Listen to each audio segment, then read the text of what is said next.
নিক্ষয় মিত্র শিবির অনুষ্ঠিত হলো কৃষ্ণগঞ্জ ব্লক স্বাস্থ্য কেন্দ্রে, যেখানে উপস্থিত ছিলেন বিডিও, সহকারী বিডিও, ব্লক স্বাস্থ্য আধিকারিক সহ অন্যান্য আধিকারিকরা। সেখানে মোট ৮০ জন যক্ষ্মা রোগীকে প্রোটিন খাবার দেওয়া হলো। এইভাবেই শিবির করে দেশ এবং বাংলা থেকে যক্ষ্মা মুক্ত করার এই ক্যাম্প আগামী দিনেও চলবে।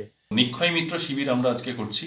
ব্লকের মোটামুটি প্রায় ৮০ জন পেশেন্ট, টিউবারকুলোসিস টিবি রোগে যারা আক্রান্ত, তাদের প্রত্যেককে আমরা বিভিন্ন সরকারি বেসরকারি বিভিন্ন প্রতিষ্ঠান থেকে একটু প্রোটিন খাবার, যেগুলো যেমন ডিম, সয়াবিন, ডাল, ছাতু, এই ধরনের বিভিন্ন খাবার দাবার আমরা প্রোভাইড করছি। সংখ্যা আজকে প্রায় ৮০ জনকে প্রোভাইড করা হচ্ছে আমাদের।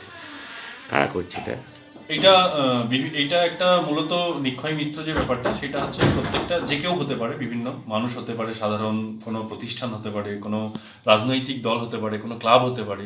তো আমাদেরই কৃষ্ণগঞ্জের বেশ কিছু শুভানুধ্যায়ী মানুষ আছেন, বিভিন্ন লায়ন্স ক্লাব রয়েছে বিভিন্ন, বা আমাদের রাজনৈতিক কিছু ব্যক্তিত্ব রয়েছেন, তারা বিভিন্ন রকমভাবে এটাকে অ্যারেঞ্জ করেছেন এবং সেটা তারা আমাদেরকে প্রোভাইড করছেন। আমরা এটা সাধারণ মানুষদের দেব। এর উদ্দেশ্য একটাই, যে 6 মাস ধরে যে টিবি পেশেন্টের ওষুধগুলো চলছে, সেই ওষুধের সঙ্গে সঙ্গে পুষ্টিগতভাবে সেই পেশেন্টগুলো যাতে ভালো থাকে, তারা স্বাস্থ্য তাদের জন্য ভালো থাকে, এটাই হচ্ছে আমাদের তাদেরকে দেওয়ার উদ্দেশ্য।